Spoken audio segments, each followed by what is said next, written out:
because as I tell my students, I'm a professor at a couple of universities in New Jersey, and also do a lot of consultation work and done therapy as well for many, many years. And my specialty area is in resilience. So I try to empower people to be more resilient from both a scientific and a spiritual perspective. It's been my area of interest and research and things for practically my entire career, and give a lot of talks in that regard and apply resilience to a lot of different things. So this weekend it'll be applied to relationships, but I was asked to not just address like romantic relationships, but all relationships with family, with friends, with relationships, romantic relationships, and then across board. So that is my goal today, and we can address it into whatever specific kind of relationships you want to discuss, but I'm going to kind of talk about all relationships first, and then if we want to get a little bit more detailed, we can do that. And again, it is really, really important that we discuss relationships, because healthy relationships are very important for both our mental and our spiritual health. And one of the most important hallmarks that we have in our life is the decisions in the relationships that we have. And good relationships will guide us, will support us, will encourage us, will propel us forward. And there's so many verses about that. And even from the very beginning in Genesis, God says it's not good for a man to be alone. So for humans to be alone. So He created the first relationships in the first family. And it's something that's really important for all of us to look at our relationships that we have. These quotes are kind of interesting here, that love cures people, both the ones that give it and the ones who receive it. Again, if we have good relationships, that will really be true. And love does not dominate, instead it cultivates. So it is not something that is about control or power or being domineering. Relationships are about cultivating and helping each other grow. So that's some of the most important things to think about here. In healthy relationships, there's a lot of accountability to each other. And again, this is across all kinds of relationships, and we can again apply it to specific kinds of relationships as we go through. There are places where we will have support and a soft place to land from the difficulties and challenges of the world. It is a place of safety, it is a place of trust, a place of honesty, a place of respect, and a place of cooperation. So genuine relationships don't just, magically appear. We have to cultivate them, as that last one said. And it starts with a healthy relationship with ourselves. We cannot have a healthy relationship with others unless we truly understand ourselves and our mission and purpose in God's kingdom. So I'm going to break this up in terms of healthy relationships from 3 parts. First of all, knowing who we are, knowing if we have a partner or a friend, or again, whatever kind of relationship, and then developing a friendship first. And then in the third part is growing together in Christ, which is going to be really important.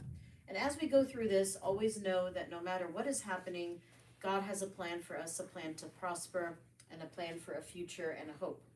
And so even ancient philosophers that didn't know much about faith per se knew that if we know ourselves, that's the beginning of all wisdom. So we really need to know ourselves before we can cultivate those relationships. That's what's really, really important. And the questions then that we can ask is, do we know ourselves well? Do we really, truly know our triggers, our buttons, our, good, our bad? There's a lot of research that talks about the shadow of who we are, the things that we hide from ourselves and from others. Even, again, that goes all the way back to the beginning. When Adam sinned, he went and hid.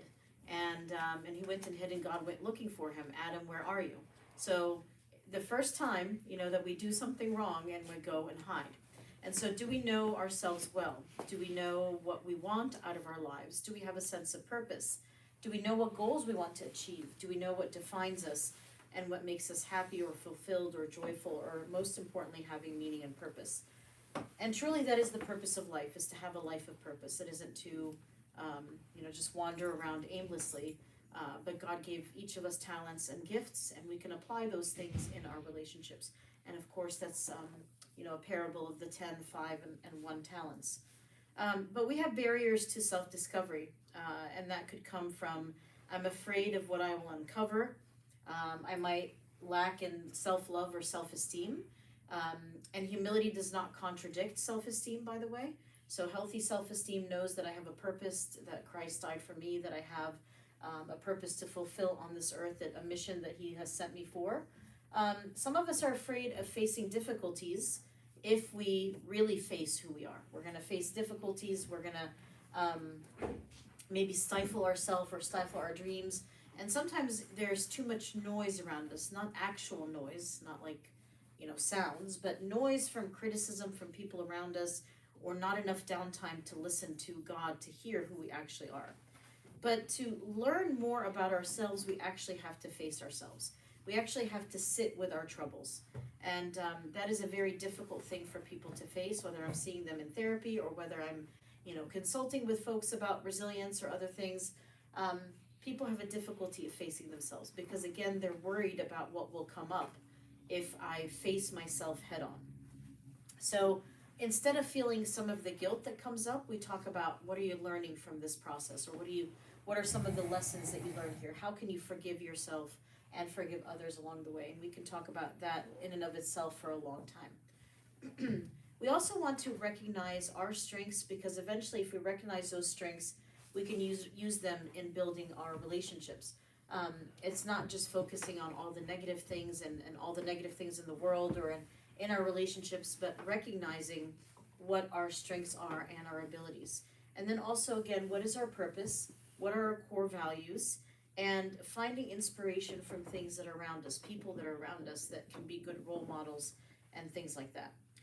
The other thing we have to do is to spend time alone with God, to hear his voice and to hear what his purpose is for my life and for my relationships.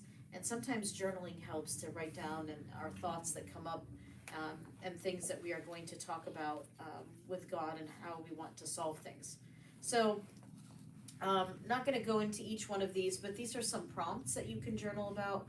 And the good thing about journaling is that you are able to look at your progress as you go along. What thoughts are you having? What progress are you making?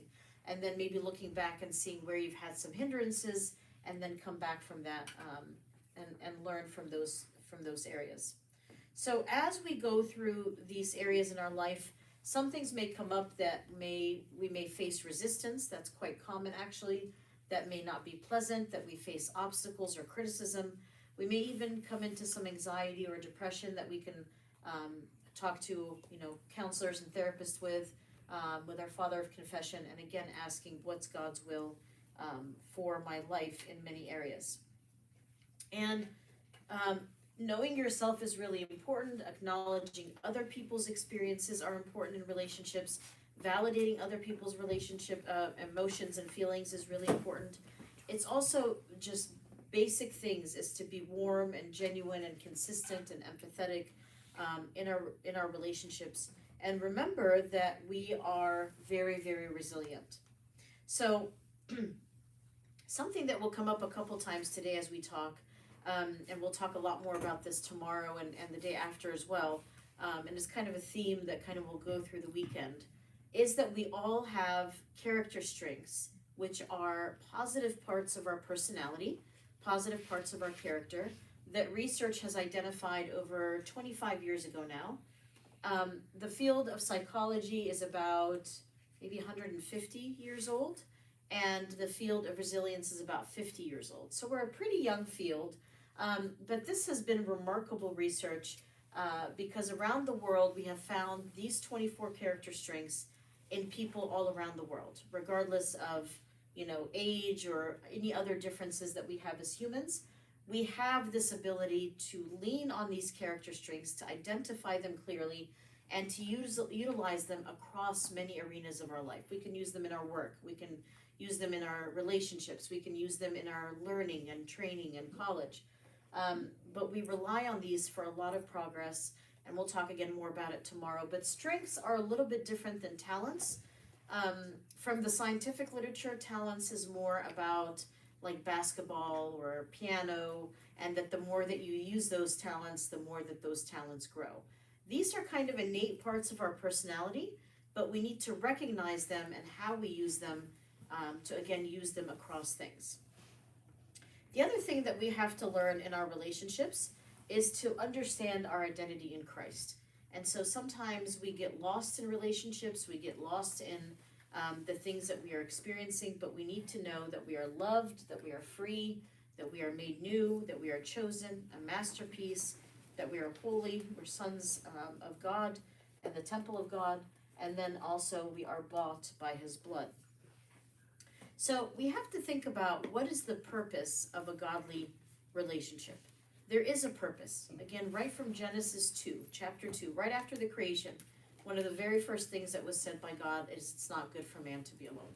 And maybe, just generally human, but it is to lift each other up, right? The world is hard.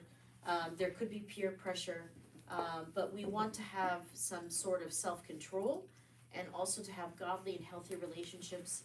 If for any other purpose, it's for iron sharpening iron, to support one another, that we're not alone. And we can have resilient relationships that will support us in that regard. So many verses about this, about relationships and to not be conformed to the world, to watch over our heart with diligence. From it is the spring of life. And so to keep our relationships really like a support and an encourager throughout our life. Very first Psalm talks about the best kinds of relationships to have. Blessed is the man who does not walk in the counsel of the wicked, nor stands in the way of the sinners, nor sits in the seat of the mockers. And those little few sentences there alone explain what kind of relationships we should have. But let's go a little bit deeper in terms of our relationships. So what are some godly friendships? And again, if we're going to talk more generally, but then if you want to get deeper about relationships that are kind of romantic or relationships leading to marriage, we want to at least start with these kinds of areas first and foremost. So the traits of godly friendships that we will cover, and we will see verses related to this, is verses that will talk about how sacrificial relationships are, and how we should be willing to give up from ourselves and not be selfish in our relationships. We also want to accept our relationships unconditionally. That doesn't mean accepting the things that they may be doing that are wrong, but we love our relationships as Christ loved us unconditionally, and then also supporting them to come out of incorrect ways by iron sharpening iron.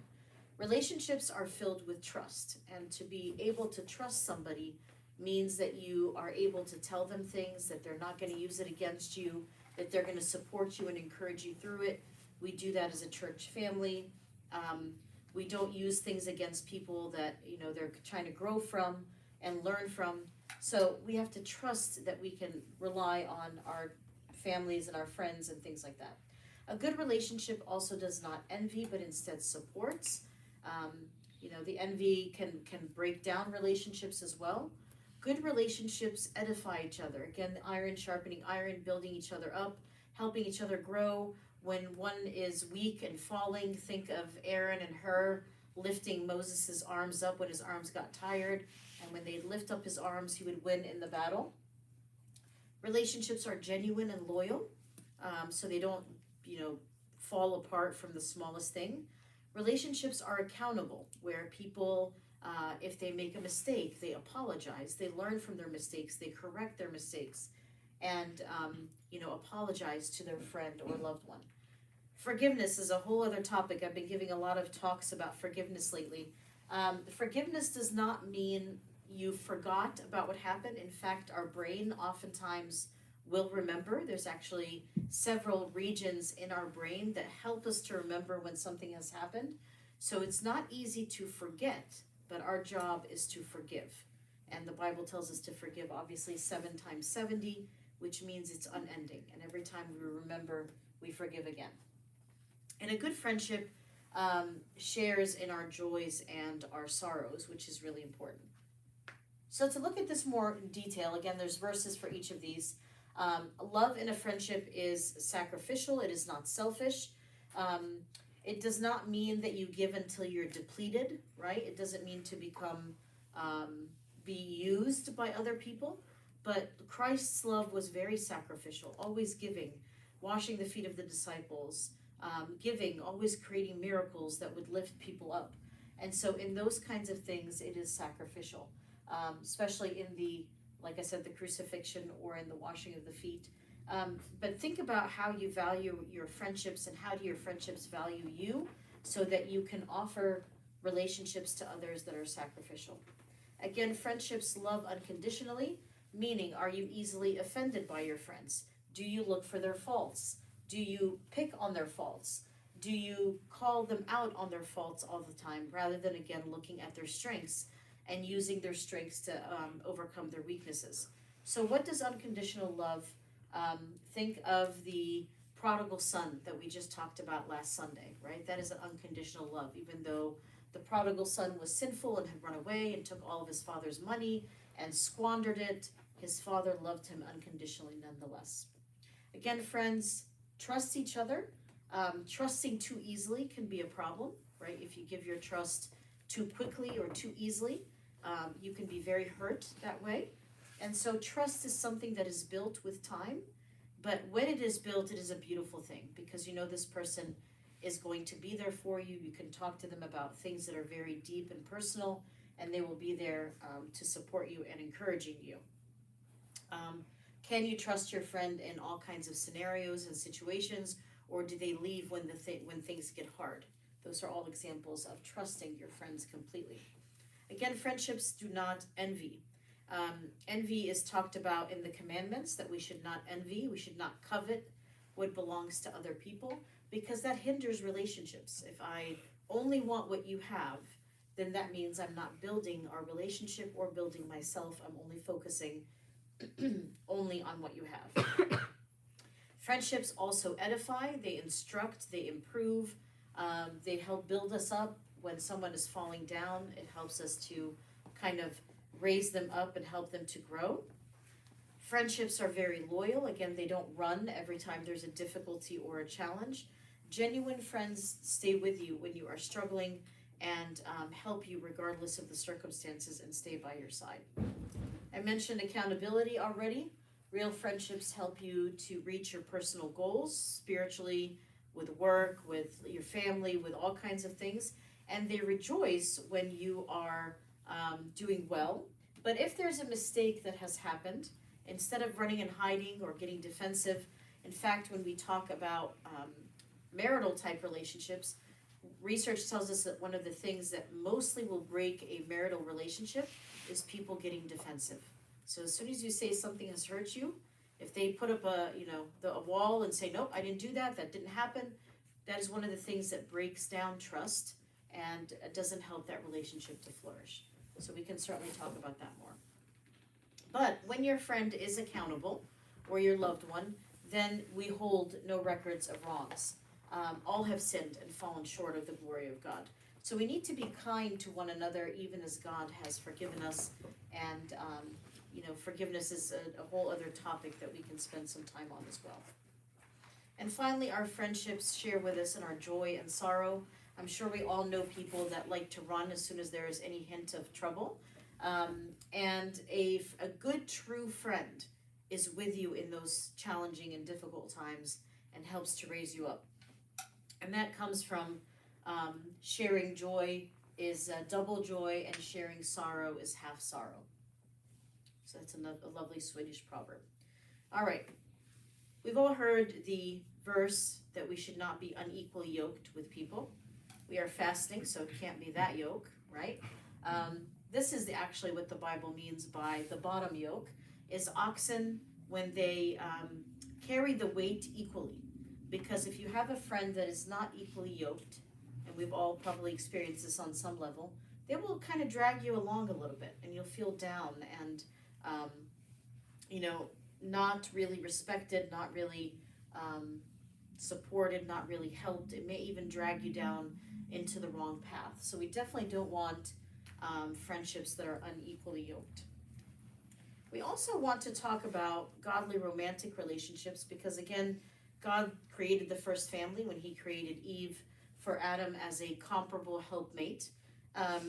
And so I love the word comparable there because some folks like to suggest that one person is more domineering the other, and it should not ever be that way. It's not one person is above the other or more powerful or hurtful of the other person.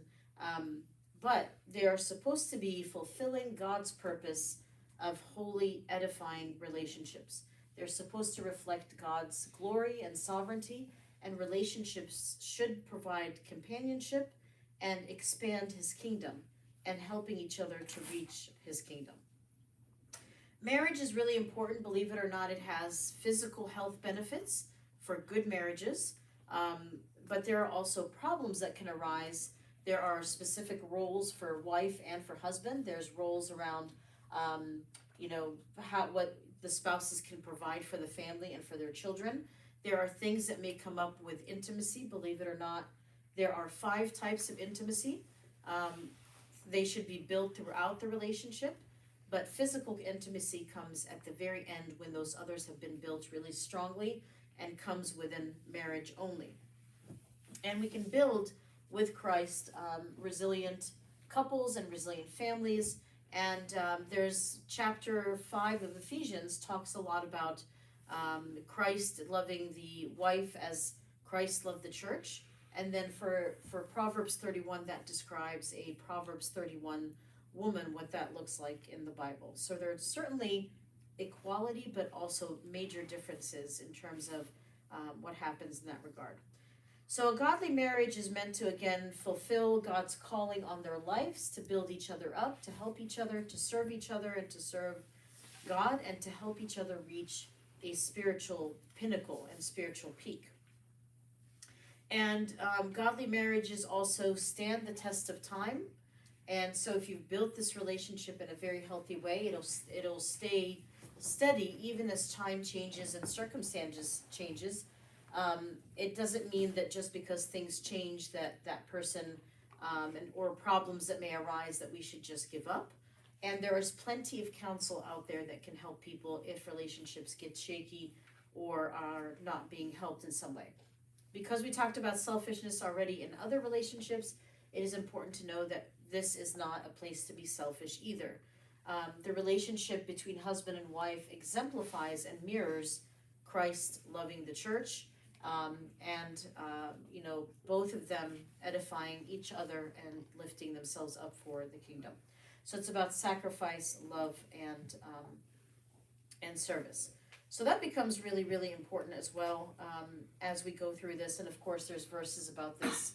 God made them male and female. They shall leave their father and mother and be joined to one another in matrimony, in holy matrimony and covenant, so that they're no longer two, but one flesh. And what God has joined together, let no man split them apart. Getting married is important for companionship.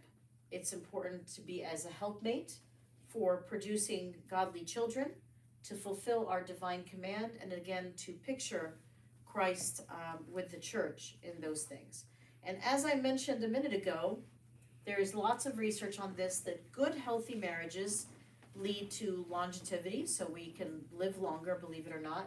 We can be physically healthier, better cardiovascular health, better circulation, better blood pressure levels, better heart rates, improved memory, and less disease. You can also be more mentally healthy because you have more security, and that's again was God's vision in creating the first marriage. Greater happiness, more confidence, greater security, and you're able to again recover more quickly from illnesses.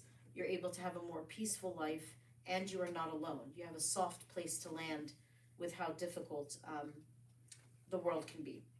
So back to more general perspectives, let's talk about the hallmarks of healthy relationships. And again, we don't have to go into all of these, but when it comes to things like patience and honesty and trust and waiting for communication rather than just jumping to conclusions or getting into a fighting match every time there's a disagreement, equality, communication. And then I mentioned for marriages in particular, there's 5 levels of intimacy, starting with spiritual, and then recreational, making sure that you're doing fun things together, and then intellectual intimacy, you're communicating on a intellectual level. You also have emotional intimacy, you're open heart to heart with each other, and then finally would be the physical intimacy in a marriage, and that's the last step but those should be continually built throughout the relationship. So how do we build a healthy relationship? This all sounds really wonderful, but how do we build a healthy relationship, especially in our very fast-paced world? We're running around from place to place. We have to be careful of the words that we choose. Words are very important. Words hurt. Words are long-lasting. There's lots of research about the words that we say and how they can linger in people's brains. They can last for decades. So a word that has hurt somebody can truly linger, because our brain is meant to remember, can linger for decades, right? And you can still feel the pangs of that. So we want to be careful with the words that we choose. Healthy communication is not just words, but also nonverbal cues. You could have a scrunched up face and that sends a signal to somebody, right? Versus a smile and being happy. Our emotional expression is really important. And most important, in our priests, I remember priests telling me this ever since I was young, we have 2 ears and we have 2 gates over our lips for a reason. 2 ears to hear and 2 gates over our mouth to be careful how we speak and what we're about to say, right? So the first gate is our teeth, second gate is our lips. We have to be careful about what we say. So the best way to do this, believe it or not, is to have emotional intelligence. And this is a muscle to grow, just like resilience that we'll talk about is a muscle to grow. So if you're not very emotionally intelligent, you can grow in this. So it's okay. It's okay to admit that. But the first step, and that's why I brought up initially that we have to know ourselves really well, right? So I have to have a lot of self-awareness. Where are my trigger points? Where are my blind spots? What am I doing wrong? Not beating yourself up, right? That's not what I mean. But just have self-awareness about who you are. After that, you have to self-regulate yourself. So instead of blowing up and getting angry at every scenario, let's figure out why you're upset or what's triggering you. The next step, is to have empathy for the other person that you're interacting with, to know them pretty well, to put yourself in their shoes. And then you build a bridge and communicate, which is the last step, social skills, building a bridge and communicating. And another way to do things is to build resilience. And I'm going to talk about all 7 of these things. And tomorrow I think they're passing out a handout, which I can send to all of you as well if they are not giving it to you, about what resilience is so that you can remember resilience a little bit better. But resilience is about these 7 things. So let's talk about each one of those. The first one is competence, which means I have enough knowledge in my mind and in my abilities and learning things from other people to be able to apply this to my resilience and to my growth in my relationship. And then I believe that I have abilities. And if you don't believe you have abilities, again, you have these 24 character strengths that research says is in every single one of us, which is really important as well. And so we should build these character strengths more and more. We also have the fruits of the Spirit, the fruit of the Spirit, which a lot of them overlap with positive emotions that research tells us also helps to build us up, which is really important. Another part of resilience that's really important is to build connections. Connections allow kids to not feel alone. It allows adults to not feel alone. We can build this within our community, within our churches, within our families. We have to be able to build connections. We also have to build our character, build our integrity, build our values, help other people, and create a clear knowledge of right and wrong, and have integrity through that. We also want to contribute to other people's lives. We have to be altruistic and supportive of others, accept help when it's needed, and feel gratitude. There's a lot of research on gratitude and how to build gratitude. And obviously in the wisdom of our church, we have the Thanksgiving prayer to help us to always have gratitude, right? And the Thanksgiving prayer is said in every situation in our church, from funerals to baptisms to the unction of the sick when we go to somebody's house and anoint them with oil. In every single scenario, we have the prayer of Thanksgiving, right? And research is now catching up, all these, millennia later, to say that when we have gratitude and we contribute to other people's lives, it actually improves our own lives. So this is really important as well. Again, going back to not being selfish. And finally, we need to have, not quite finally, but getting there, coping skills, knowing that God gives us the tools that will help us to cope. All things work together for good for those who love God, but there are no quick fixes when there is a problem. So oftentimes we go put our heads in the sand, go hide from the problem, instead of sitting in it and trying to decipher, what is this trying to tell me? How am I going to figure this out? And so there's no quick fixes, right? But even when we have difficulty, if we're tenacious and we stick with it, we will be able to not only survive, but to thrive as well. So that's really, really, really important. Then we're in fast time, right, in Lent. And the church again teaches us about self-control. That is the main point of fast, is to have self-control.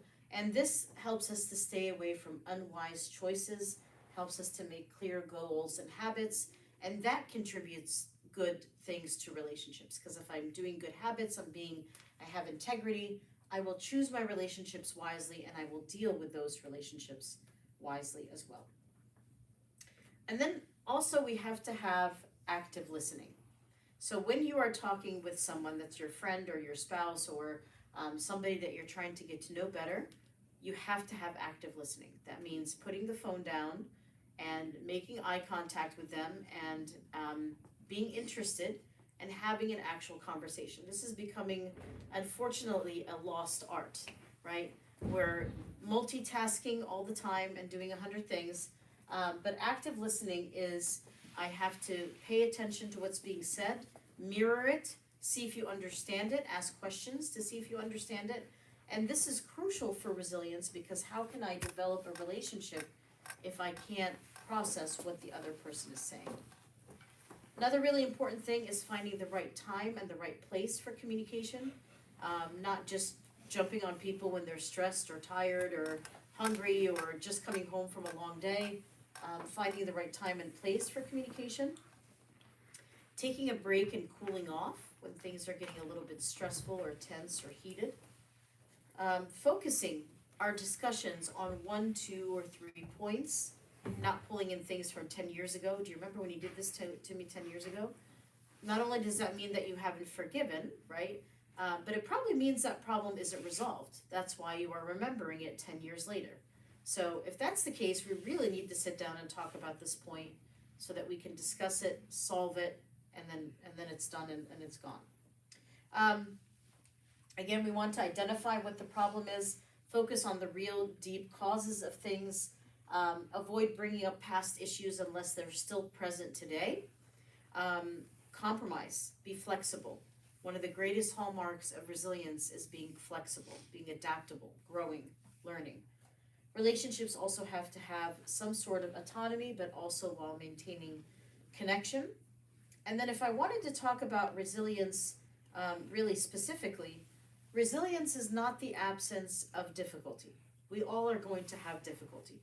It is instead, resilience is the ability to make a conscious choice that I'm going to experience all the human emotions, and I'm not going to be consumed by them, and I'm going to thrive despite them, with the help of a Buna or a counselor that will help you to kind of go through those steps.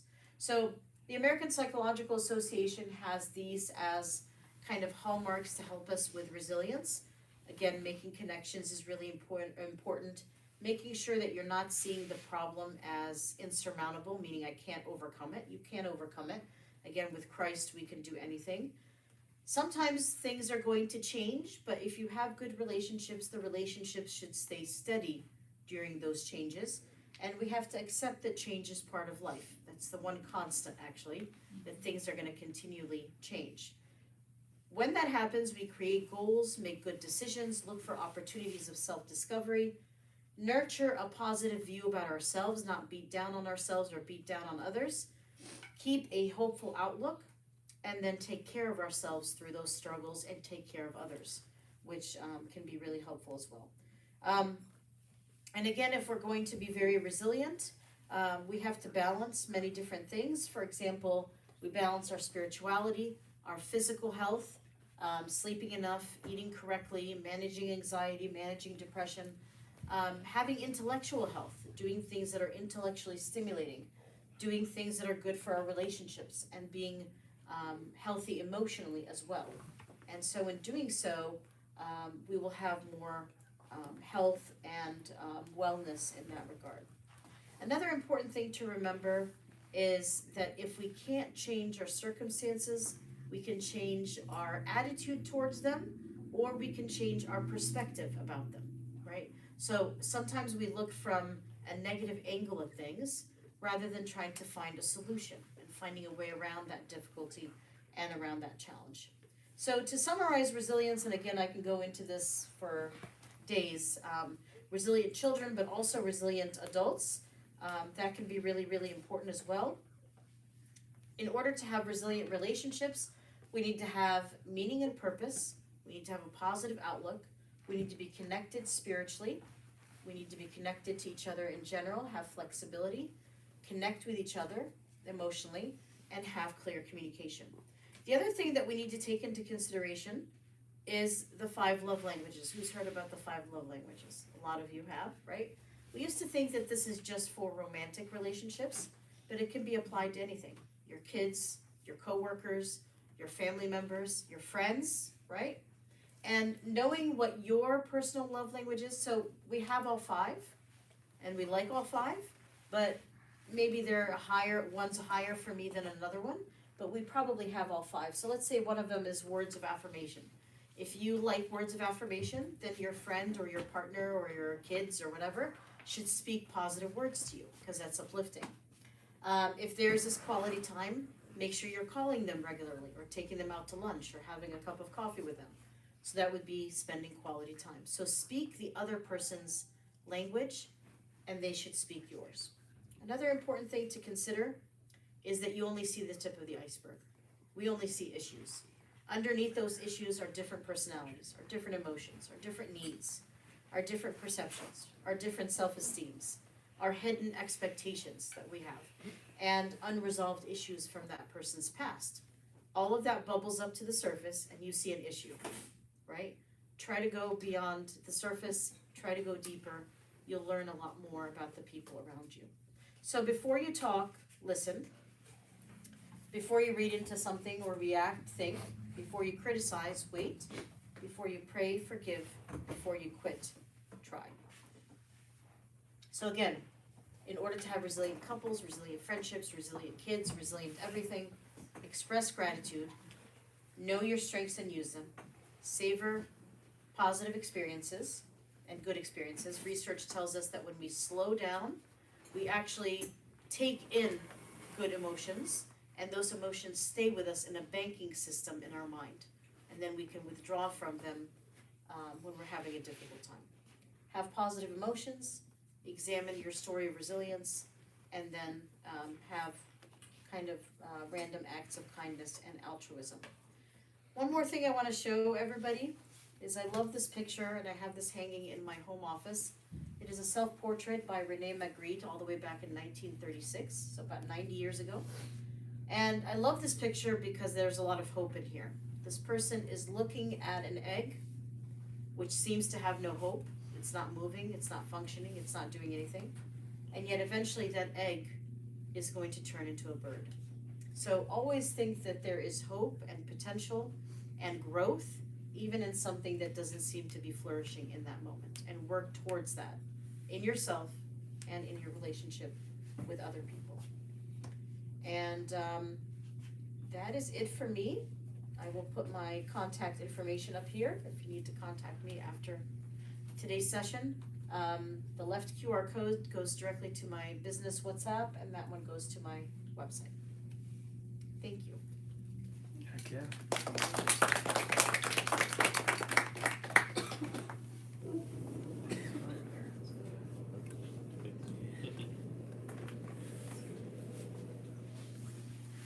Questions or thoughts? So how do we know that we have forgiven? How do we know we have forgiven? Since we cannot forget, we Yeah. don't know to truly forgive. Mm-hmm. So there's a lot of research actually on forgiveness by a researcher named Dr. Everett Worthington, and he did a lot of research on forgiveness because of a personal tragedy he had related to a family member, and it was truly a tragedy. And he came out of that situation initially, obviously very upset by it, but decided to study how do people forgive. So one of our best psychological perspectives on doing well is functioning well. So you're able to function, not just going through the motions, not being burned out, but truly functioning well. And just like the Bible says 70 times 70, this research also suggests that we have to continually forgive. The important part about forgiveness is it's not about absolving the other person or forgetting that this happened or ignoring that this happened or pretending like everything is okay when it's not. It's about you releasing the bitterness that you may have against that person, giving it to God to heal you, to work on that person, and to take this heavy burden in your heart away. That's how you know. If the heavy burden in your heart has gone, is not eating away at you, because that bitterness can eat away at you, then you are doing well in the area of forgiveness. Again, that doesn't mean that you immediately go back and trust that person. It doesn't mean you have to let them back in necessarily right away. And it doesn't mean that you're going to forget, because again, your brain is wired to remember, especially emotional things. And traumatic things actually changes our brain. So you're not going to forget that easily. God forgets, but once someone has repented, obviously. But our obligation is to forgive. I think sometimes people keep trying to keep replaying what happened and remembering. If something is traumatic, it's more than likely we're going to replay it in our mind, because our brain is trying to process it and trying to not repeat that problem. So if you touch a hot stove, your brain will remember that you touched that hot stove. You're not going to go back near there, or at least be more careful if you're going to be near there, right? Same thing with relationships. If a relationship has deeply cut you, of course you're going to be careful, right? And that's kind of what happens. But instead say, God, I'm going to give you this difficulty and this challenge, and remember kind of how far you've come from it. All of those things will help us to become able to forgive over and over. Again, forgiveness is about taking that bitterness away from our heart. It does not mean that I have forgotten. It does not mean that I have to trust immediately. So we have to be very clear about that, especially if we've been deeply hurt.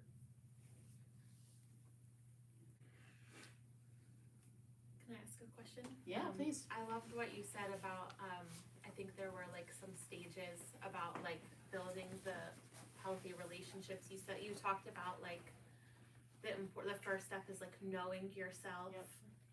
and then knowing the other person and growing in Christ. I think sometimes like, you know, for reasons that I just don't fully understand, sometimes we don't recognize our faults until like years down the road. Yep. You know, and you realize, oh, I have this tendency to not own my share of the responsibility Yep.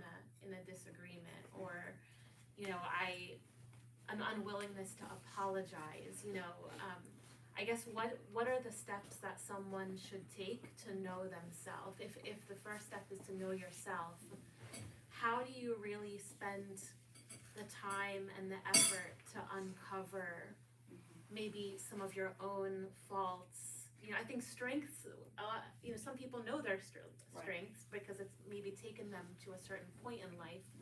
But I think the one thing that maybe we struggle with, I know I struggled with even into my like 30s, was coming to grips with my weaknesses, and maybe, you know, my faults that are potentially harming, you know, certain relationships. Right. So how do we grapple those, you know, those pieces of ourselves?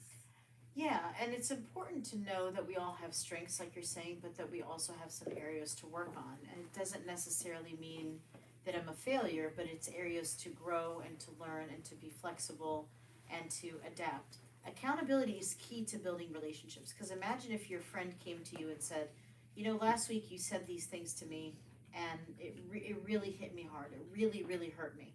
And all they come back at is, instead of remorse, is, I didn't do that. You know, that's your problem. You pushed me to that point, right?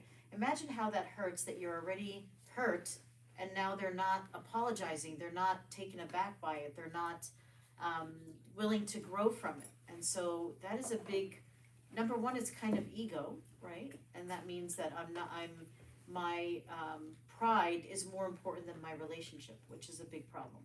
And so I need to examine myself if I've hurt somebody by words, by actions, intentionally or unintentionally, about how I'm going to change that. But it doesn't necessarily mean I'm a terrible person, I'm a horrible person, or it's a point of growth that I need to grow from. And some people, never go back and apologize, right? Did Judas apologize for what he did? No, right? But if there is accountability, it helps that relationship to rebuild. So think of that when you're being told or you see something that is negative in yourself, that this is a point of growth. Guilt is a point of growth. A weakness is a point of growth. So if I look at it that way, I will create more progress rather than just feel unworthy and feel, broken and all of those things. So I would look at it from that way to reframe it a bit. But defensiveness hurts relationships a lot. A lot. I like the other part. I was taking notes before my phone died. But one of the things that you had said too was that humility is not a lack of self-esteem. Exactly. And like you can have a confidence in knowing what your weaknesses are, Yep. which actually the confidence in knowing what your weaknesses are can actually be a strength because you can't move beyond those weaknesses without knowing. So there's actually a strength that comes from knowing your weakness. There's a big strength in knowledge of self, because you can tackle certain situations in a healthier way that way, for sure. I think the other subject you're going to teach tomorrow is knowing the strength, knows the weakness, and it's you make the strength overcome. Using our strengths to overcome the weaknesses. Another one of the things that in the couples work that breaks relationship is always criticizing another person. Like, think of it like a little woodpecker. I'm just pecking at you all the time, knocking you down. So criticism is a big one. Contempt is another one, which is more like bitterness. Defensiveness breaks down relationships. And then when all of those have been really serious, the person starts to build walls, and then it's hard to break down the walls. So.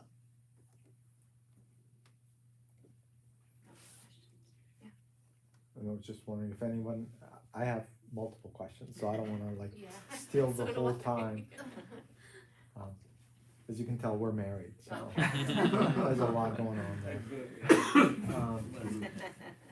Well, before can we open it That's up why to I'm everybody waiting. else and not take Yeah, I'm over just the wondering, conversation? anybody else guys have questions before? Yeah. Nicole. So I really like what you said about forgiveness and how we try to forget but we really struggle / cannot. My question is, say if we do forgive someone about a relationship that hurt us really deep, if we still feel the pain from that, have we truly forgiven them? Yes, because again, your brain does not forget. Aside from traumatic brain injury, God forbid, or dementia, God forbid, you're not going to forget, because the amygdala is a part of the brain that holds onto emotional memories and works with fear. So if you've been really hurt by something, the amygdala has been impacted to protect you from a similar situation moving forward. So your brain will remember, and something else may trigger you down the line, like song or a smell or just a thought pops in your head. That doesn't mean that you haven't forgiven, but when that pain comes back, then you can forgive again. And that 70 times 70 kind of relates to that. And again, the research is very similar, that when you remember, forgive again. Because the forgiveness is about you being well, right? And letting that bitterness go to God and say, I'm going to put this at your feet, this really hurts, you help me deal with this. And that is a continual process because your brain remembers. So because of that, we have to continually forgive. Forgetting is hard. Nearly impossible, actually. Yeah. Does that answer your question? Yes. Quick one. How do you deal with the differences that you have with the other person? Let's say in a relationship, if the other person is selfish, has an ego, whatever,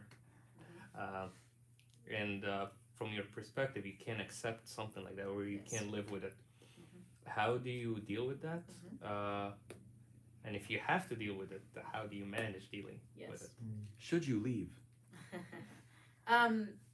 Potentially, if it becomes incredibly harmful and you've taken every avenue to try to fix the situation. We often talk about boundaries in psychology, and boundaries are basically like borders of a country. You can let people in and out of your country, but you know who's going where you'll allow them to, you know, to be for how long, that kind of thing. So you can put boundaries that basically tell people, this is how I'm going to function in this situation if this keeps happening, okay? So, for example, I had a couple that was, the wife was always telling the husband, every time that you get angry, you walk out and I feel abandoned. So what do we do in this case? Her boundary was that you should not walk out every time there's an argument. But if you do, I'm going to take time for myself to also cool off. And this is what I'm going to do, even if you are not going to respect me enough to do this. So I'm going to go take some time to cool off if you continue to walk away every time there's an argument, right? Instead, they came up with a plan that he would, and this is the right way to do things, I'm going to give you a time of when I'm going to come back so that we can discuss this. That's really important. So that was where the boundary line was drawn.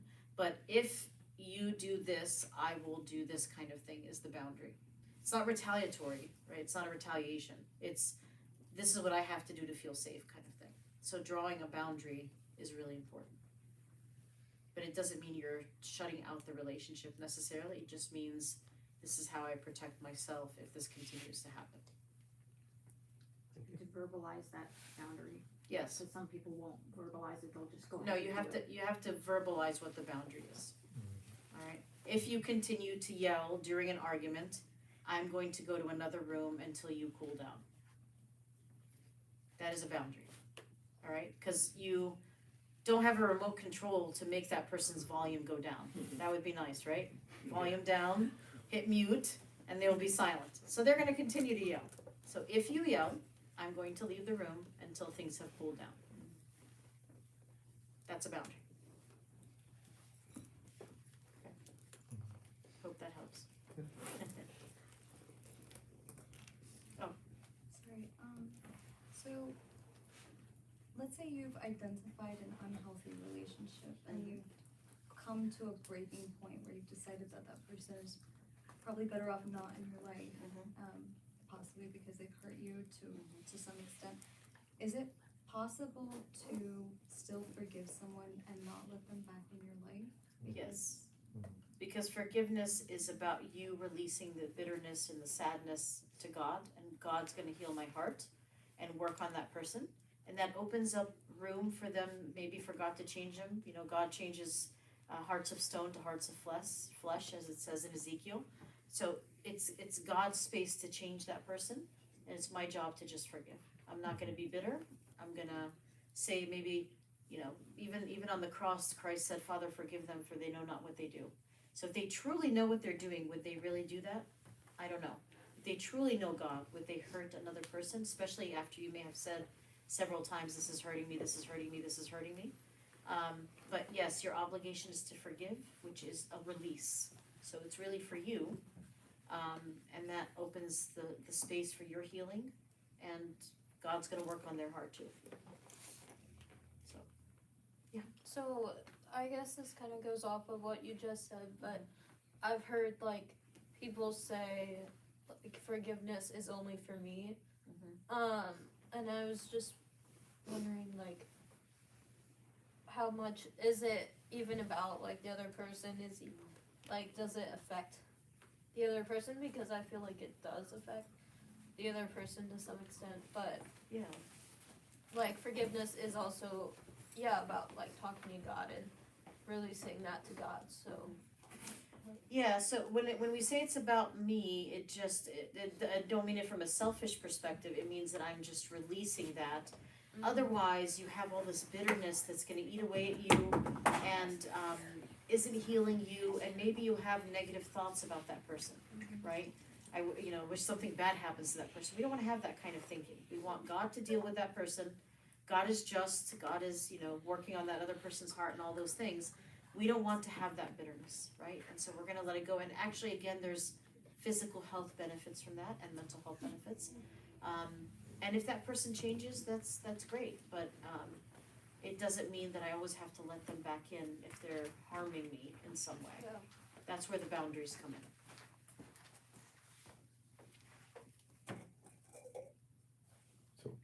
Yeah, I've heard about forgiveness. I was reading this book, and it says the same ideas, and one of the concepts is the idea of forgiveness is actually not reaching a point where you don't wish the other person ill or harm, Right.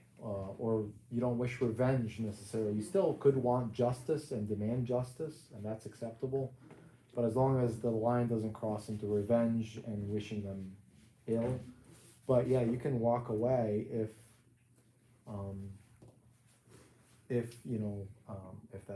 that relationship is becoming unhealthy, or that person is not really showing any sign of redemption or acknowledgement, or repeatedly not getting there. And that was actually going to be my question, which actually along the same lines of what was mentioned earlier, because you one of your slides talked about friends need to be there for one another. Yep. Right? So and I feel like so one extreme is walking away at the first sign of tension or first sign of incompatibility. Mm-hmm. But I feel like the other extreme is also continuing to stick together regardless of knowing this relationship might not be best for both of us. Mm-hmm. Are there tools to help us kind of figure out where we are? Are we resilient, or are we walking away too soon? Yeah. So you definitely want to be in a place where relationships are edifying, not in a place where they are harmful or abusive or demeaning or anything like that. And always people need to reach out for help and support. And if somebody is trying or is acknowledging their mistakes and their errors and making efforts to be better, going to therapy, going to their father of confession regularly, then it's important to maybe try in that regard. But if this person is taking no accountability, they're continuing to harm me, they're continuing to be, that can impact, again, physical health and mental health, which is not good either. So it really depends on how well, one of our key things in psychology and in therapy in general is how well is this person functioning. So in this case, how well is that couple functioning? How well is this relationship functioning? If it's constantly arguments and putting each other down and is just really negative, that's not going to be very helpful. So yes, everything is on a continuum, but you don't want to be more towards, you want to be towards the healthier side, not the harmful, abusive side, for sure. So that's easy to deal with before like marriage. Mm-hmm. What if it's after marriage too? Yeah, again, and marriage is a magnifying glass of maybe problems that may have been existing in either person or both people before. And so again, does that person have the willingness to continue to work? If they're not continuing to willing to work, and then you've just hit a wall, then that's a discussion that we need to have. If they're not willing to change, what do we do? Yeah. Right? If that person's not willing to budge, not willing to move, not willing to go to therapy, is continuing in destructive patterns, is harming the family, harming the children, that is a different conversation than, again, somebody who's willing and trying and able and motivated. Because again, we don't have a remote control to just push a button and make somebody motivated. Yeah. So what if they keep trying, but they're still not getting better? Mm-hmm. When do you Yeah. know what I mean? So in the field as well, there's a lot of research on something called the stages of change. And the very first stage people get really stuck in. That's a stage of lack of awareness, no knowledge, or if you have knowledge of a problem, you don't want to solve it. You're just going to stay status quo. People get stuck there for a long time because they don't want to do the hard work or can't do the hard work of change. The second step is contemplation. All right, maybe there's a problem. Maybe there's something I need to work towards, but I don't have all the tools yet. So I'm just thinking about it. The third step is preparation. I'm preparing to make a change. I'll call a buna, I'll call a therapist, I'll start, taking notes about what I need to talk with them, but I haven't really taken any actionable steps yet. The next step is actionable steps, action. I'm actually making a step to get better. And then maintenance is the last one. Once you've attained the skills, do you maintain them or do you go backwards, right? So where are you in those stages of change? If somebody's stuck in pre-contemplation for years, that's something that needs to be debated rather than somebody who's thinking about it or working on it or moving or all those other steps. Yeah. When it comes to this, well, my belief is I think some things cannot change. They're hard coded into the person. I don't know, maybe genetics, just they're hard coded into them. It can get better, but it will not change. So is it healthy to learn how to live with these things if you're married? So again, with resilience, you learn to adapt. I'm actually teaching, one of my courses I'm teaching this semester is personality. So some of personality is hardwired, like you're saying, but we can adapt, we can grow, we can be flexible. And resilience is a muscle to grow. Not all personality traits are permanently ingrained. And we learn with things from our environment and our family and our situations. And again, resilience is a muscle that you can grow and you can learn. So as long as you're willing to be flexible, adaptable, learn, that even with some of those hardwired things, we can overcome them. So it comes back to what your limits are and can you live with it for the rest of your life or not? Exactly right. Exactly. Yep. It's true.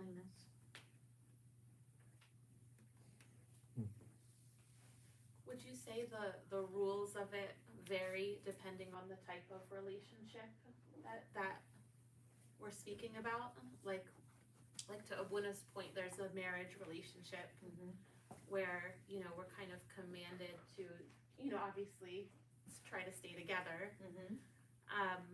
And then there's like a parent-child relationship, which, we're commanded to honor our parents.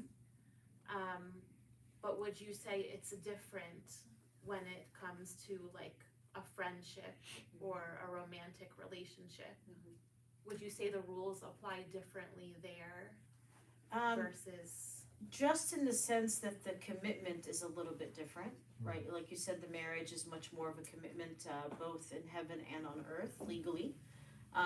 But even in that scenario, if it becomes harmful, even in some scenarios the church would be accepting of a relationship ending. It's not ideal. They want to obviously keep people together.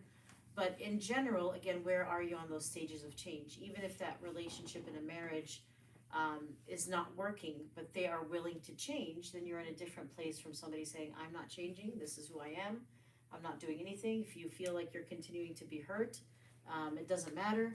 Those things are important to take into consideration. Whereas a friendship, of course, again, one of those things up there was loyalty. You want to be loyal in all situations, but not to the point that we are being whittled down and eroded into nothing. Because research says that healthy relationships are best for our mental health, but on the flip side of that, unhealthy relationships are the worst for our physical and mental health.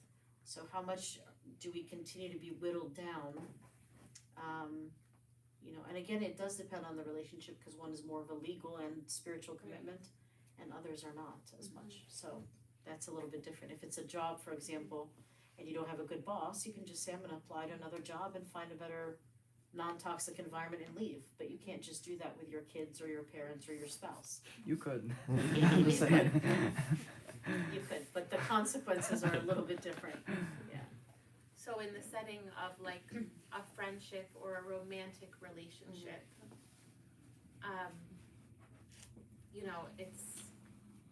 It's hard. I mean, if you've been friends with someone for a long time, it's hard.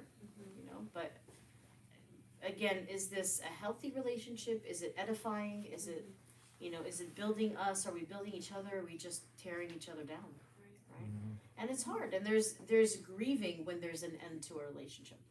In fact, grief is when there's any change in trajectory, even if you change your job, right? There's still a little bit of grief because of what you were used to before, and now you don't have that anymore, or you're looking for a new job, or whatever it is. So it can be challenging, for sure. Challenging decision. I have questions. I have questions. Is he taking permission or something? Asking for a friend. No. Famous last words. You described one slide about being equally yoked. Yes. Do you mind unpacking that a little more? So I've seen this in couples too. Like, one wants to go to church all the time and serve and be involved, and one doesn't even want to go on Christmas and Easter, for example. One likes to save a lot, one likes to spend a lot. One is more lax with the kids, one's very strict with the kids. So in those kinds of situations, that can create some turmoil. And if you are in like a courting phase of relationships, those things need to be discussed and talked about. How do we handle hypothetical situations, or see them in hypothetical situations, how they would function? But big things like faith, the big values need to be the same. Maybe not the smaller things, that doesn't matter as much. You can compromise on those. But the big things the values need to be the same. This is how we're raising kids. This is how many kids we're having. This is how many times we go to church. I want to serve a lot. You don't want to serve a lot. These are discussions that are important to have, so that one person doesn't kind of just pull the other one along, like in the oxen thing. In the oxen thing, if the yoke is looser, then one person's carrying all the weight and the other one's doing nothing, right? And the original ox there will literally carry all the weight and feel the heaviness of that. So those are important things to talk about in relationships, the big goals of that relationship and what you expect out of it. What if they lie and then That give you happens. this beautiful dream, and then you jump into the relationship, and then it's like too late, buddy. Yeah. Yeah. Then that bait and switch is not a Too good bad. thing, and that's depending on how serious the lie was, it could be grounds for an end to that relationship. It is never a good thing to lie, ever, ever, ever, ever.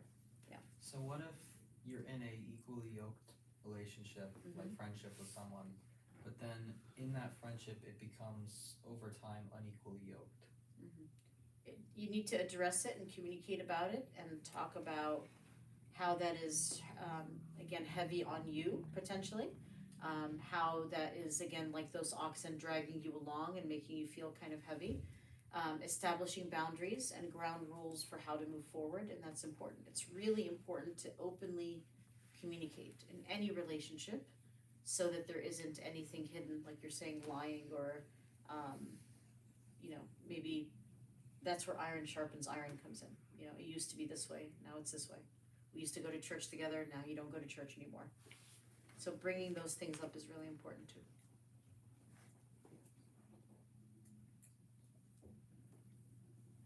Do you have any tips on how to raise concerns without making them sound like criticisms? Because as you said, one of the main things is people get defensive, and I think that's natural and normal. It is. But do you have any advice on how you can approach issues and bring them up to another person without it being a criticism? Yes. Rather than being defensive? So we literally have a formula for this. Think math for a second. I don't want to hurt anybody's brain. But we have a formula.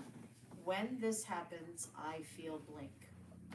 And you fill that in with your emotion.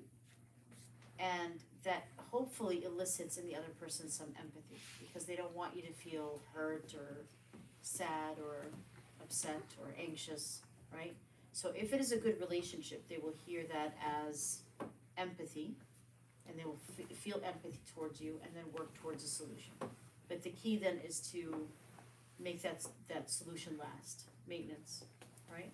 But that way it is not about you're doing this to me, but this is how I feel kind of thing, right? right? So again, back to that wife and husband, she would say, when you get angry and you hang up on me, I feel abandoned. As opposed to, how dare you hang up on me? It's the same thing, right? Same sentence, but she just said, I feel abandoned. And he's gonna be like, I don't want you to feel abandoned. I don't want you to be abandoned. That's not my intention. And he literally responded to that, I just need to cool off. I don't wanna blow up more. And so we figured out a solution. All right, tell her I need to cool off. It's 2:30 now, I'll come back at 4 o'clock, we'll discuss this. And everything got resolved in that situation, because it was worded different. So that's the formula. Big difference. Yep. If you're the type of person that sacrifices things in order to make the other person a little happy sometimes, like wife and husband, she wants sushi every single day, he goes for it, Okay. just to make her happy. When is the, if you want to explain that to the other person without making them feel that you are sacrificing everything for them and you're expecting them to sacrifice something as well, but all you're doing is you're trying to explain your point of view without, hey, I sacrificed this, I'm expecting you to do the same. Yeah, so again, once you start to feel a hint of resentment, you need to be able to talk about it, right? Sacrifice should be, I'm doing this from my heart and I don't feel any resentment by it. If I start to feel resentment, it's time to have a conversation, right? So last week we went to sushi 5 times. I would, I'm kind of craving pasta. Do you think we can go somewhere Italian today? So again, you're wording it as not how dare we go to sushi again, we just went there 17 times. So you're wording it more like, I'm craving this, do you mind if we go here sometimes? Or since we've been to sushi a lot, can we do something else today? Would that work? I'm okay with pasta or sushi. Yeah. So again, using that formula, But where do you find these formulas when Graduate school. Graduate school is where the formulas are. It's a good one though. Yeah. What are some ways you can motivate your partner to like do therapy or go to church or like start like new things? Start small. My father of confession used to always say when I was, many years ago, and I love this phrase, if you can't do it all, don't leave it all. He would always say that. So start small. You don't have to, if you've never done the Lent before, are you gonna start at 50 days? Your father of confession will walk you in baby steps to get you to the entire Lent. So start with, if you haven't gone to church in 6 months, start with once a month or twice a month. And start small and build from there, little by little. I don't know if Abuna agrees, but Yeah, I do that too. It depends on the person. Yeah. Keep him engaged and grow. Yeah. exactly right.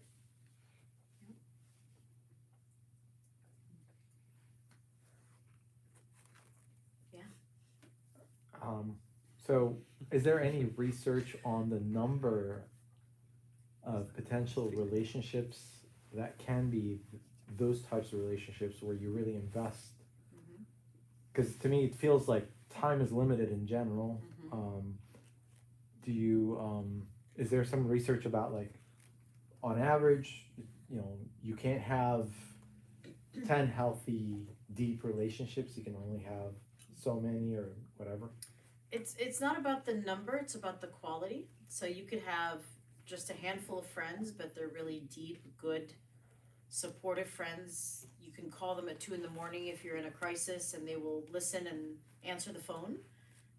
And those are the kinds of friends you want around. And even if it's a handful, that's enough. So it's about the quality, not about the quantity. And the same thing in your own home. It's important to have a quality relationship with your family members in your own home. Not necessarily spending every second with them, but if you spend quality time with them, and you deeply invest in that, it could be a less amount of time, but with really deep quality, really concentrated. So quality is definitely important.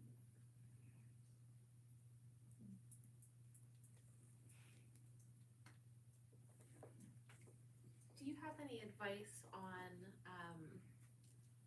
I feel like we're very blessed in this generation. Mhm. Not that I'm part of your generation or anything, but I feel like we're very blessed in this generation in our access to stuff, our Yes. access to books and Mhm. podcasts and things that can help us. Mhm. Whereas, like, sadly, like, our parents, you know, didn't have access to all those things. And I feel like this age is like this age of knowledge and wisdom that our parents might not have really had access to. So how do you maintain like a good and respectful relationship with your parents who maybe don't fully grasp how to have a healthy relationship with your kid? Like, you grasp it. Right. You know, you grasp what a healthy relationship looks like, but how do you do it? How do you maintain that with maybe a parent that, you know, sadly just might not have that Yeah. maturity level Yeah. of how to go about having healthy relationships? Maybe raising their awareness slowly, you know, little by little, that, you know, it's healthier to do things this way, or it's better to do things this way, or this maintains a relationship with our kids, you know, that kind of thing. There's a quote by Maya Angelou that I love, which is, "When we know better, we do better." And I really love that quote, and it's kind of Christian in our principle. Sometimes we don't have awareness, and then we're not going to be as responsible for those times, but we can lift somebody else's awareness and our own awareness and to do better. So once we know better, do better. But what if your parent says to you Yeah, they're that ingrained in they're their not ways. gonna learn from their Yeah. child? Yeah. Potentially. I mean, we're still teaching them things, right? But it doesn't have to be in a harsh manner. We can do things gently and softly and have conversation, and you know, be gentle and strong at the same time. And we can do it this way because, again, research supports it. And research, and not all research is good, but research is there for a reason, and it's important to, you know, listen to these research types to help us to gain more knowledge and do better. So raise their awareness a little bit, little by little. And I think follow up on that question. It's not a question, but I think we should be an open mind as well. Our parents might have a point of view that Yep. our age or our generation is not allowing us to see it. Yep.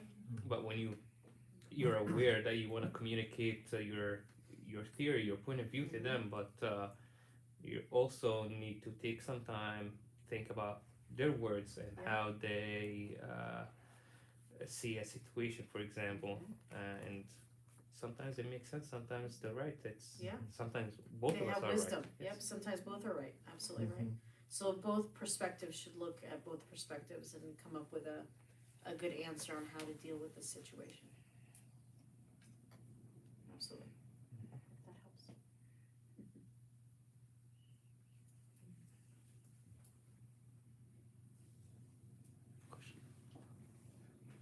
I can go all night. I think one thing that helped me and actually. my wife- Sorry.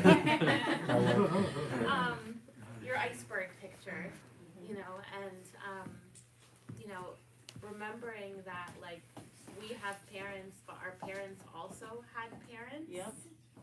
That parented them a certain way, and then their parents were parented a Yep. certain way, and There's a lot of generational stuff that trickles down and comes down into the kids and the grandkids and the great grandkids and all of that, for sure.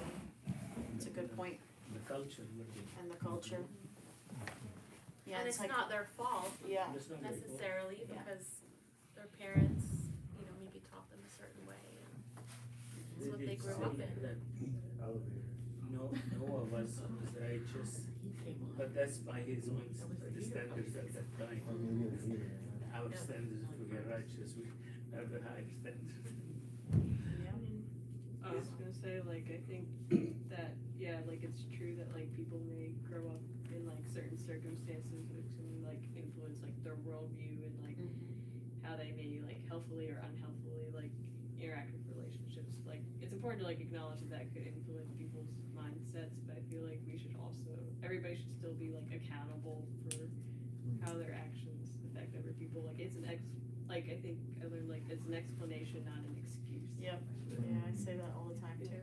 It's a really good point. And again, when you know better, do better. Whatever you've learned from the past generation, do better with the current one. I can really resonate with that, like, as an immigrant, like, having your parents be born and raised in a different country, but then growing up in this culture, there's a lot of butting heads between what you think is right versus what they think is right. And it's not that either of us are wrong, it's just different. And I think, as we were talking about the formula of like how to raise these concerns, not of, Mom, you're wrong, like this is right. It's like, okay, when this happens, this is how I feel. And parents who love you usually come around to that if you approach it in that way, but you have to learn to approach it in that way. Yeah, for sure. For sure. You had your hand up. Yes. Does relationships have to be necessarily like deep, or is it okay to always leave space? Is it advisable? Is it better to have deeper relationships? So even in deep relationships, there you can get a mix of things. You can be funny, you can be light, you can be talk about heavy things, and even there's different kinds of friendships, from acquaintances to deep friendships to, you know, somebody that you can trust with very deep things, and then other people may be more superficial and on the surface, and both are okay. Like maybe at work or something, you may have some acquaintances or colleagues, but you wouldn't tell them all your deep stuff. And then you may have friends that are very deep that you would tell them anything. Like I said, you could call them at 2 a.m. They will answer if there's a problem, and they'll be there to support you and all kinds of things. So we have levels of things for sure. Yeah. And not all friendships are the same. Is it ever a good idea to, I guess, enter into a romantic relationship where the two are not spiritually on the same level? It'll be hard if that person is not willing to change to the person that is spiritual. Yeah. So there has to be willingness. There has to be, you know, an acceptance of that person's faith, because it's very easy to blend in the other direction, or have a lot of tension because one is over here and one is over here. So like I said, the big things should be the same or similar values, and then the small things like sushi versus pasta, you can compromise, hopefully. And I think it isn't that kind of like levels. If you're on like level 10 of being spiritual person and your partner is level 1, I don't think that's gonna work No, out. it's But not like gonna 9, 7, Yeah. 6, and 7, Even if they're willing to change? close. Even if they're willing to change though? I'm sorry? Even if they're willing to change? If they're willing to change and making the effort, and knowing that you are not going to change from this position about being spiritual, and they're okay with that, and they're working towards being where you are, then that's different than somebody saying, this is where I am and I'm not moving. That's not gonna work in the long run. The big things have to be equal. Or in the same direction, same vision. I feel like one of the hardest, like one of the barriers for people to go into a deeper relationship is sometimes some people have a hard time being their authentic self. Being their own what, I'm sorry? Authentic self. Yes, I agree. Is there like something that you can do to keep your relationship with someone authentic instead of feeling yourself slipping into being someone you aren't? That's a really good point. It is very important to be authentic, and in fact, when we're not authentic, that also contributes to mental health things. A lot of personality theorists talked about this. The word they used was congruence of your ideal self with your real self. And so if you see yourself just again putting on a show so that this person can like me, it's on shaky ground. It's eventually not going to work because the real self comes out. Like we were talking about lying earlier with you guys. You know, nobody should lie because eventually the truth always comes out. Truth always comes out. It could be 5 years from now or 10 years from now, 20 years from now, but the truth comes out. And when it does, it's usually not very pretty.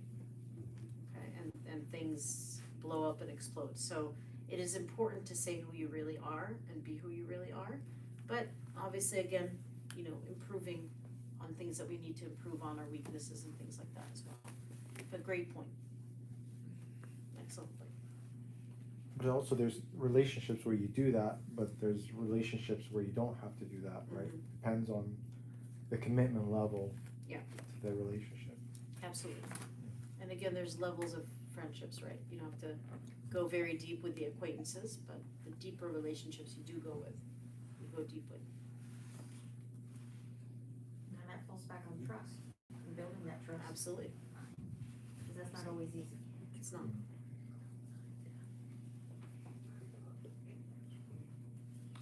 If you have a friend that has trust issues, how do you help them or guide them through that time? They're probably wounded from something, and a lack of trust is a protection mechanism, so knowing that first and foremost and having empathy. And trust is earned, so as long as they're giving little pieces and then it's handled correctly, that trust will grow. That trust will grow. But though it's also about the other person being vulnerable. So vulnerability is weird because it builds trust if it's done correctly, but you're also taking a risk. So you have to be vulnerable, but with the right people.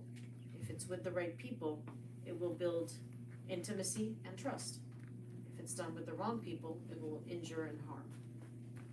So it's a double-edged sword kind of thing. Yeah, it's hard to teach that. Mm-hmm. Yep. So if they need to trust more, you can be vulnerable a little bit with them, but to a certain extent, because they have to be vulnerable back, and then that's how it builds, little by little, back and forth.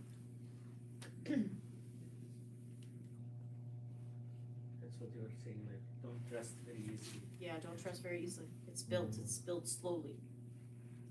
Yeah. But when you see that person's not gonna ridicule me or use that information against me or gossip about it or harm me more, I've even seen this, somebody opens up to somebody and they know exactly where the weaknesses are and then they go back and hurt them the same way. That's an awful place to be. So that's why it needs to be done slowly.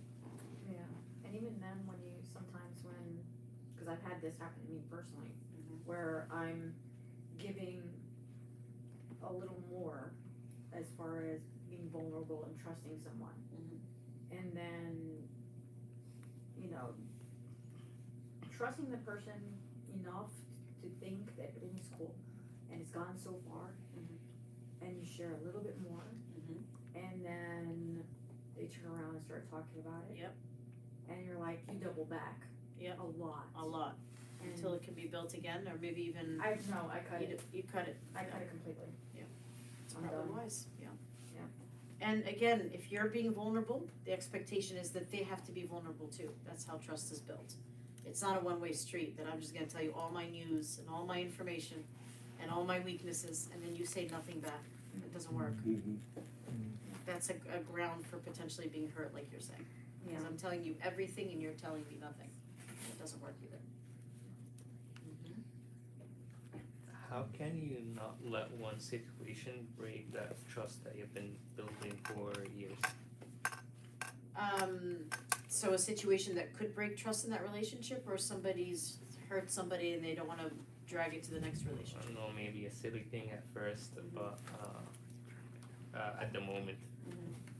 Yeah, so it's important to talk about things that hurt when they happen. Don't let things accumulate, because if they accumulate, that's when it's not too late, but to walk back from that is really hard. So when you notice something, talk about it, or a better way to say it, when you notice a pattern, talk about it. When you notice something has happened more than once, and there's a pattern, it's important to talk about it. Rather than let it go and then it's years down the line and nothing has changed. It's a difficult one for some people, explaining what you felt during some situations, or just explaining your feelings in general. It's difficult, but we need to express ourselves in order for problems to be resolved, or to say this isn't working, right? But seeing a pattern, it's time to talk. Definitely.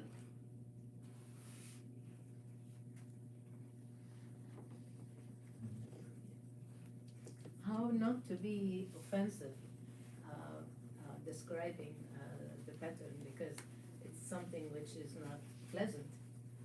So how to be sensitive about and say it in a better way. I think Denise said something similar to that, but because when you're pointing to a weakness, that's usually nobody would want to hear that. Nobody wants to hear it, and that's why we use the formula about my feelings rather than being defensive about, rather than attacking the other person. So again, when you walk away during an argument, I feel abandoned, not how dare you walk away. Right? So use that formula, it softens things a lot. How do you approach that even? Like, you know you want to talk to them, and you know, hey, you know there's a pocket of time, but how do you begin to approach it? So That's you say I value our friendship, our relationship, our marriage, our fill in the blank a lot, and but something's been weighing a little bit on me, and so I want to talk to you about that. When this happens, I feel this. So that's how you start. You started by saying how much you value their relationship and their friendship and what they mean to you and all that. And that kind of softens it a little bit too, and then you're talking about it from your feelings. What if in you trying to do that, they think you're like a psychic or something, or like you're trying to like manipulate them? Like, what are your thoughts on that? I'm not trying to manipulate, I'm just trying to say my feelings and what hurts me. And again, nobody can tell you what to feel, and if you feel hurt, you need to talk about it. It's like somebody hitting my arm, and then you say my arm hurts. They'd say, but I didn't want to hurt your arm, but my arm actually hurts, right? So it belongs to me, the arm belongs to me, and so I'm the one that has the nerve endings in it, and so I can say what hurts and what doesn't hurt. Same thing with emotions. So if it hurts me, it's not attacking you, but when it's done this way, it hurts me. So.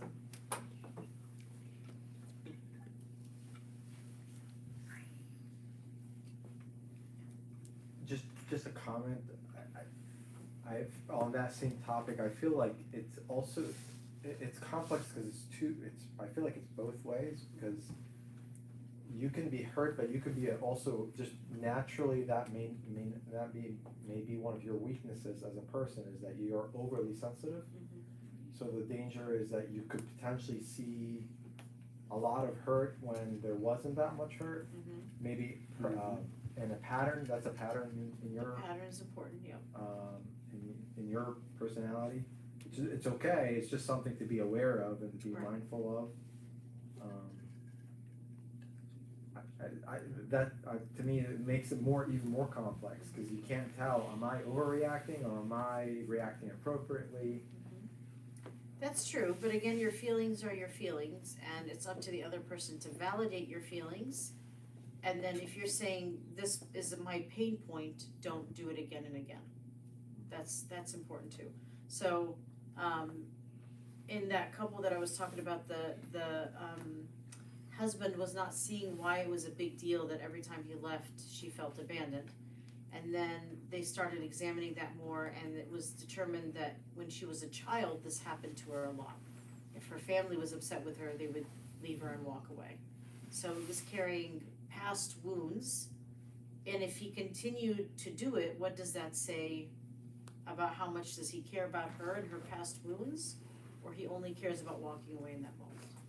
So again, the agreement was to say, it's whatever time it is, I'm coming back in this time to discuss it further. So that was necessary to make her feel better. How about if the other person, despite the fact that you would say, I felt hurt when this happened, and he would be defensive and does not hold himself accountable. Defensiveness is not good. It does break the trust and break the relationships, because you're not acknowledging what I'm feeling, kind of thing. I'm ignoring it, and that's unhealthy. So that needs to be worked on too. Because again, that person's ego is more important to them than healing the relationship.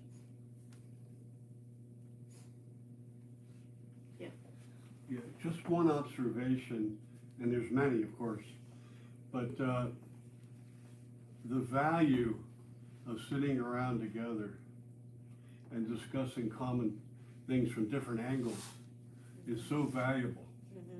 And I wish we could do that more often under a guided, doesn't necessarily have to be a claimed doctor, but someone who's able to lead discussion or lead it in a way that it brings forth some benefits. Yeah, definitely can look at things from multiple angles, that's important. Get different perspectives, different backgrounds. It wasn't too difficult for you to be here, right? No. Okay, that means we'd like to have you more often. Of course, I'd be happy to. I'd be happy to. Yeah, your roots were here. We're here, exactly. Yeah, when I was very, very little. It was beautiful driving here, actually, so many beautiful hills and twists and turns. Life has many twists and turns You too. drive through mountains. Yeah. The mountain is like split. Yeah. And like a It's highway. very, very beautiful in driving between here the today. mountains. It's amazing. It is So really beautiful. beautiful state, truly. Yeah, when you get used to it.